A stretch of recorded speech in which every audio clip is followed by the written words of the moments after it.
साथियों नमस्कार, कैसे हैं आप सब लोग। मजामा केम छो कसा आहे आप सबको। जय श्री राम, जय बालाजी की, जय खाटू श्याम जी की। एंटी करप्शन केस लग गया है, करें तो क्या करें। हमारे पास जो लॉयर हैं वो बात समझ नहीं पाते, कई बार लोग शिकायत करते हैं। कई बार ये कहते हैं कि हम जाते हैं अपने वकील साहब के पास में तो वो हमारे केस पर जो है ध्यान नहीं देते हैं और वो टालते रहते हैं। तो मेरा ये कहना है आपसे, कब तक डिपेंड रहेंगे आप एडवोकेट्स पे। आप अपना केस खुद से क्यों नहीं पढ़ सकते। जब भी हम कोई काम करते हैं उस काम का हम करते हैं एनालिसिस, जिसको हम कहते हैं विचार विमर्श करना। जितना आप डिपेंड रहेंगे दूसरों पे उतना नुकसान आपका है। इसलिए जो केस की बेसिक जानकारियां हैं वो हम खुद भी जो है जुटा सकते हैं। बेसिकली ये स्थिति वैसे कि आपके हाथ में जो है कट लग गया। कितने लोग हैं हम ऐसे जो जाएंगे डॉक्टर के पास में।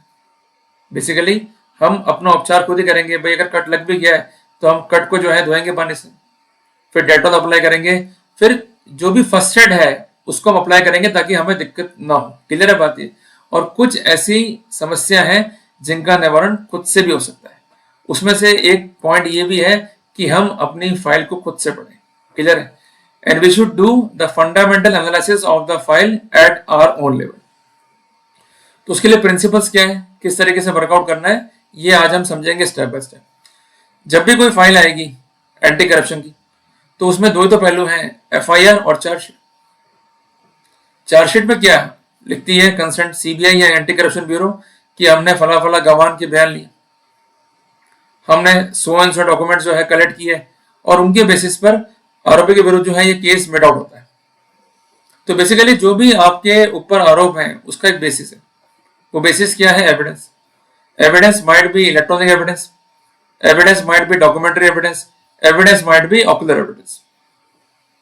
जो अक्सर मामले होते हैं ट्रैप के, मैं बात कर रहा हूं धारा 7 पीसीएड की, उस कॉन्टेक्स्ट में डिमांड महत्वपूर्ण है। मियर recovery, मियर acceptance is not sufficient. हम पढ़ते आ रहे हैं, अनेकों जजमेंट इस पॉइंट पर है, पर उसके बावजूद भी हम अपनी फाइल को ढंग से पढ़ नहीं पाते। उसका महत्वपूर्ण कारण यह है कि जब भी हम फाइल को पढ़ते हैं हमें डर लगता है, क्या होगा, हम नहीं लड़ पाएंगे, हमें नीड है कि एडवोकेट की, उसके बगैर तो हम आगे बढ़ नहीं सकते। मैं मानता हूं कि एडवोकेट साहब पेशेवर हैं, बट उन तक पहुंचने से पहले आप खुद भी तो एनालिसिस करें फाइल का। जब तक एनालिसिस नहीं करेंगे तब तक ऑप्टिमम रिजल्ट्स आप ड्रॉ नहीं कर पाएंगे। क्लियर है बात है। तो एक बात ध्यान रखिएगा कि जब भी आरोप है अपने ऊपर regarding the demand, regarding the acceptance of right, सबसे पहले आप पढ़ो एफआईआर कि आप पर क्या धाराएं जो है इंपोज हुई है। लोग करते क्या है, फैक्ट्स को पढ़ते रहते हैं। आप धारा को पढ़ो, एंट्री कैसे हुई किसी केस में आपकी। अमूमन क्या पाओगे आप, कई बार धारा 7 पीसीएड लगा होता है, या कई बार धारा 7 धारा 13 sub clause 1 sub clause B पीसीएड लगा होता है, या कई बार इसके साथ में होता है कॉम्बिनेशन 7A का, या धारा 12 का, या धारा 11 का, या धारा 61 सब क्लॉज 2 बीएनएस का। जब भी हम धारा को पढ़ेंगे तो हमें एलिमेंट्री रूप से मालूम पड़ेगा कि जो भी हमारे ऊपर आरोप है उसके कॉन्टेक्स्ट में लीगल पोजीशन क्या है, क्योंकि हमें फिर काम करना होगा इंग्रेडिएंट्स के ऊपर। क्लियर है। तो उससे केस को पकड़ना, उस पर वर्कआउट करना काफी इजी रहता है। तो जो सेक्शंस आप पे होते हैं impose, basically it is a road map which is giving you the idea कि किस तरफ जो है हमें प्रोसीड करना है। क्लियर है बात है। अब उदाहरण के लिए अगर आप पे 4 धारा 7 पीसीएड का है तो उसका मतलब रिश्वत या तो मांगी गई, या मांगी भी गई है और प्राप्त भी की गई। अब जब सब्जेक्ट क्लियर हो गया अपने को, तो कौन ऐसा विद्वान व्यक्ति होगा कि वो सब्जेक्ट से बिन जाकर कोई नई चीज पढ़े।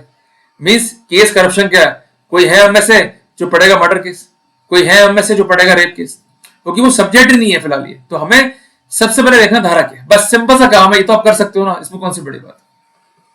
अगर सिर्फ बात है धारा 7 पीसीएड की, या धारा 13(1)D, या धारा 13(1)B, या धारा 7 है, धारा 11, धारा 12, तो हमें सबसे पहले काम करना है मूल पे, whether the accused demanded or the accused demanded and accepted the alleged bribe from the complainant for his work। इसमें कौन सी बड़ी बात होगी बताओ। इसको बोलते हैं मूड क्वेश्चन को ड्राइव करना। तो मैंने किस पे जोर दिया है, पेंडेंसी ऑफ वर्क पे। अगर काम पेंडिंग नहीं है, there is no occasion to demand the bribe. Important चीजें को अंडरलाइन कर लो साथियों। जब भी केस हमारे सामने होगा, और खासकर केस धारा 7 या धारा 11 पीसीएड में, तो एक बड़ी बीमारी का सामना हमें करना पड़ता है, वो है धारा 20 पीसीएड। एक बात ध्यान रखिएगा कि जब भी धारा 20 पीसीएड की स्थिति रिकॉर्ड पर आएगी तो वहां पर प्रोसिक्यूशन को डिमांड, एक्सेप्टेंस, रिकवरी साबित करनी होगी। It is called a cycle. अगर प्रोसिक्यूशन इन एलिमेंट्स को साबित नहीं कर पाता बियॉन्ड रीजनेबल डाउट, तो वहां प्रिजम्पशन ड्रॉ नहीं होगा। बट हमें ये दिमाग में रख के चलना है बुरे से बुरा कि ये एलिमेंट साबित हो गए और कोर्ट ने ड्रॉ कर लिया प्रिजम्पशन। तो आप कैसे जो है ब्रेक करोगे प्रिजम्पशन को? केवल एक ही सिद्धांत है जिसको हम कहते हैं प्रोबेबल डिफेंस। सबसे पहले केस के एक्सटेंट को देखो, केस कहां तक है। सिर्फ डिमांड तक है तो रिकवरी को भूल जाओ, एक्सेप्टेंस को भूल जाओ, हमें उस हद तक कोई स्पष्टीकरण देना ही नहीं। पर अगर एक्सेप्टेंस भी है, रिकवरी भी है, तो हमें रिकवरीज का देना होगा स्पष्टीकरण। अगर हम नहीं देंगे स्पष्टीकरण तो धारा 119 सब क्लॉज जी भारतीय साक्ष्य अधिनियम के तहत कोर्ट ड्रॉ कर सकता है एडवर्स इन्फरेंस। क्लियर हो गया अपने को? और एक बात जो है ध्यान रखिएगा कि रिकवरी को लेकर 3 कॉमन थ्योरीज प्रिवेल करती है हमारे देश में। पहली थ्योरी ये कि परिवादी आया, नोट फेंक कर भाग गया, इतने में टीम आई, मुझसे नोट गिनवाए और रंग मेरे हाथ में आ गया। ये प्लॉजिबल व्यू दिखाई देता है। दूसरी बात, मैं अपने बाथरूम में गया हुआ था, मेरी एब्सेंस में परिवादी आया और नोट को रख गया, इतने में टीम आई और पैसे जो है रिकवर कर लिए। और तीसरा जो प्लॉजिबल व्यू है कि टीम ने जबरन जो है मेरे हाथों पर रंग लगा दिया या केमिकल लगा दिया या जबरन जो है मुझसे नोट गिनवाए और अल्टीमेटली गलत रिकवरी जो है दर्शित करिए। पर बेसिक प्रॉब्लम क्या है विद आवर केस कि हम इस महत्वपूर्ण पर्सपेक्टिव पे काम ही नहीं करते। जो कंसर्न एंटी करप्शन ब्यूरो है या लोकायुक्त है या सीबीआई है, उनके पास एक इंपॉर्टेंट टूल है, वो है आपका स्टेटमेंट। ये कहते हैं कि साहब जब पकड़ लिया आरोपी को तो आरोपी ने जो है पैर पकड़ ली, रोने लग गया कि साहब गलती हो गई, माफ कर दो, आइंदा गलती नहीं करूंगा। एक बात ध्यान रखिएगा कि अगर इस तरह का स्टेटमेंट है तुरंत खंडन कर दो उसका। और एक बात ध्यान रखिएगा कि जब भी आपका होता है first remand before the magistrate, तब भी आपको बेल प्ली में या रिमांड को अपोज करते हो उस प्ली में ये बात को लिखना ही लिखना है कि मुझे डराया गया, धमकाया गया और जबरन कुछ कागजों पर साइन कराए गए और जबरन मेरे स्टेटमेंट्स को रिकॉर्ड करने का प्रयास किया गया। अगर आप ऐसा नहीं करोगे, धारा 22 भारतीय साक्ष्य अधिनियम में अपने खिलाफ एडवर्स इन्फ्लुएंस हो सकता है। अगर आपका दिया गया स्टेटमेंट आपके खिलाफ पढ़ लिया गया तो सोचो क्या होगा। भले ही आपने स्टेटमेंट नहीं दिया है, पर वो स्टेटमेंट कोर्ट कंसीडर कर सकता है अब नए कानून के तहत, इसलिए खंडन करना बहुत जरूरी है। क्लियर है बात ये? इसके अलावा जो भी सपोर्टिंग एविडेंसेस हैं जिन्होंने इन स्थितियों को ऑब्जर्व किया है, हो सके तो उनके बयान करा दो, हो सके तो उनके एफिडेविट कोर्ट में रखवा दो, हो सके तो वो डॉक्यूमेंट जो है रेफर करवा दो पुलिस को with request to do the fair investigation. मैं इसलिए आपको मैं कह रहा हूं क्योंकि बाद में कहते हैं कि आपने गवाह को इंसर्ट कर दिया, आपका वर्जन जो है आफ्टर थॉट है। From the inception we are saying that we are having evidences but they are not doing any effort to do the fair investigation. तो हमें क्या जोर देना है? They are going to infringe article 21 of संविधान। Clear है बात ये? तो हमारी एक समझदारी हमें बचा भी सकती है और हमारी एक बेवकूफी एक अच्छे केस में हमें गिरा भी सकती है। तो हमारा केस में उठना या गिरना डिपेंड करेगा हमारे ऊपर, ना कि हमारे वकील साहब के ऊपर। इससे खुद भी दिमाग लगाना पड़ेगा। दूसरों के भरोसे रहोगे तो मारे जाओगे। एक बात ध्यान रखना कि दूसरों के कंधों पे सिर्फ लाश जाती है शमशान घाट पे, अगर जिंदा हो तो अपने पैरों पे खड़े रहो। क्लियर है? हमें किसी के भी कंधे की जरूरत नहीं है। एट द इंसेप्शन वर्कआउट करना पड़ेगा। देखिए कुछ फैक्ट जो है वो होते हैं एडमिटेड किसी भी केस में। सबसे पहली बात, क्या आरोपी लोक सेवक है या नहीं है? 99% केसेस में आरोपी होता है लोक सेवक। That's why there is no need to work out on this point. अगर आरोपी लोक सेवक नहीं है, इसके बावजूद भी वो आरोपी जो है बना दिया गया धारा 7 पीसीएड में, तो ये तकनीकी बिंदु है। इस पॉइंट पर हम क्वेश्चनिंग या डिस्चार्ज जो है क्लेम कर सकते हैं। क्लियर हो गया अपने को? सबसे इंपॉर्टेंट बात, who has heard and seen the conversation. किसने एलिस्ड इंसिडेंट को देखा, means demand of right and the transaction regarding the price, कि रिश्वत को मांगना और उसका ट्रांसफर होना। मैं ये बात दावे से कहता हूं 99% जो मेंबर्स है टीम के वो बाहर खड़े रहते हैं या बहुत दूर खड़े होते हैं। केवल एक ही गवाह होता है अंदर जिसको हम कहते हैं शैडो विटनेस।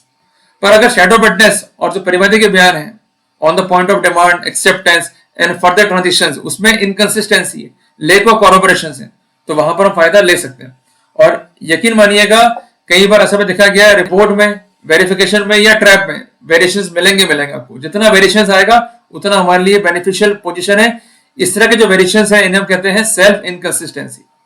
जिस संबंध में आप एक महत्वपूर्ण जजमेंट जो है नोट डाउन कर सकते हैं। जजमेंट है नीरज सत्ता बनाम स्टेट ऑफ एनसीटी, जिसका डेट है 17 मार्च 2023।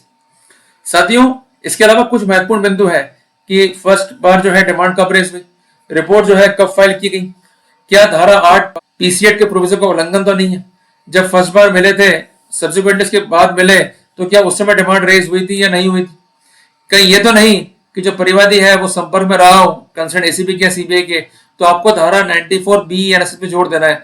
कई बार क्या करते हो आप लोग गलती कि कॉल लोकेशन मंगाते नहीं हो, और मंगाते हो तो कोर्ट से प्रार्थना करते हो कि साहब सम्मन किया जाए। एक बात ध्यान रखना कि डिस्चार्ज से पूर्व, मैं इंफेसाइज कर रहा हूं, डिस्चार्ज से पूर्व यदि आप मूव कर रहे हो 94B एनएसएस का application with a request to summon the call log, तो ऐसे सिनेरियो के अंदर आपको ये रिक्वेस्ट करना है टू प्रिजर्व द रिकॉर्ड्स। आपको सम्मन का रिक्वेस्ट नहीं करना है। अगर आप रिक्वेस्ट करेंगे सम्मनिंग का तो आपको वहां फायदा नहीं मिलेगा।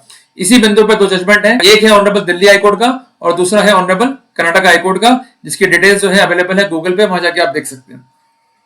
साथियों, इसके अलावा चेन इवेंट्स कंप्लीट हुए या नहीं हुए, कई बार ऐसा होता है कि एविडेंस जो है डायरेक्ट नहीं है, एविडेंस जो है सर्कमस्टेंशियल है, तो वहां पर मोटिव जो है प्रूव करना पड़ेगा स्ट्रांगली प्रोसिक्यूशन को। और जो डॉक्यूमेंट्स आप रिलाई कर रहे हैं वो डॉक्यूमेंट सप्रेस तो नहीं है। कई बार ऐसा होता है कि कोई काम आपने पहले कर दिया परिवादी का, वो डॉक्यूमेंट रिसीव भी कर लिया परिवादी ने, क्लियर है, उसके बावजूद भी वो फैक्ट छुपा लेता है। इवन एसीबी या लोकायुक्त या CBI has shown no concern to investigate the facts, केवल औपचारिकता पूरी करी है। तो एक बात ध्यान रखिएगा कि जो थ्योरी आ रही है मोटिव की और पेंडेंसी ऑफ वर्क की, उसको हम डॉक्यूमेंट से भी हिट कर सकते हैं। तो इसलिए इन पॉइंट्स पर अपने केस का कीजिए फंडामेंटल एनालिसिस, ये बहुत जरूरी है before consulting the advocate to conduct your case. अगर आपने जो ये बेसिक पॉइंट्स है इस पर काम कर लिया, नोट्स रेडी कर लिए, तो वहां पर खुद में जो है कॉन्फिडेंस आपको आएगा कि हम जिस दिशा में केस को लड़ेंगे वो दिशा बिल्कुल ठीक है, और जिसके पास हम जाएंगे उससे हम डिस्कस करेंगे तो क्या हमें वो सही ओपिनियन दे रहा है या नहीं दे रहा है। क्लियर है बात ये? तो ये महत्वपूर्ण बातें, इसको जो है नोट डाउन रखिएगा। इसके अलावा एक इंपॉर्टेंट टिप, एक महत्वपूर्ण फैसला ऑनरेबल सुप्रीम कोर्ट का, जिसके तहत आरोपी को दोष मुक्त किया गया है करप्शन केस में। जजमेंट है स्टेट थ्रो लोकायुक्त, लिख लो भाई, इधर उधर मत देखो, लिख लो भाई, लिख लो कॉपी पे, अपने काम आएगा। स्टेट थ्रो लोकायुक्त बनाम सीबी नागराजा, जजमेंट है ऑनरेबल सुप्रीम कोर्ट का, डेट है 19 मई 2025। इसलिए डिमोरलाइज नहीं होना भाई, हताश निराश नहीं होना। और देखो छोटी सी बात है, इलाज है बचपनी गलतियों का, इलाज है शीघ्र पतंग का, पर ये जो बीमारी है ना, इसका इलाज नहीं डॉक्टर के पास में, इसका इलाज तो आपके पास ही है। ये इलाज खुद ही करना पड़ेगा आपको, क्लियर है बात ये। और जब तक इलाज खुद नहीं करोगे कोई भी आपकी हेल्प नहीं कर पाएगा। और कहते भी ना कि if you are not having solution you are the biggest problem. अब ये आप तय कर लेना कि केस को कैसे लड़ते हो, एज अ प्रॉब्लम या as a solution, and you are the only person who could give the solution to your case. और अंत में एक बात कहना चाहता हूं, चलिए आप गए वकील साहब के पास में, अपनी फाइल भी दिया है, आपको क्या लगा कि आपकी चिंता उन्होंने जो है ले ली, कोई भी ध्यान नहीं देगा आपकी टेंशन के ऊपर, क्लियर है बात ये।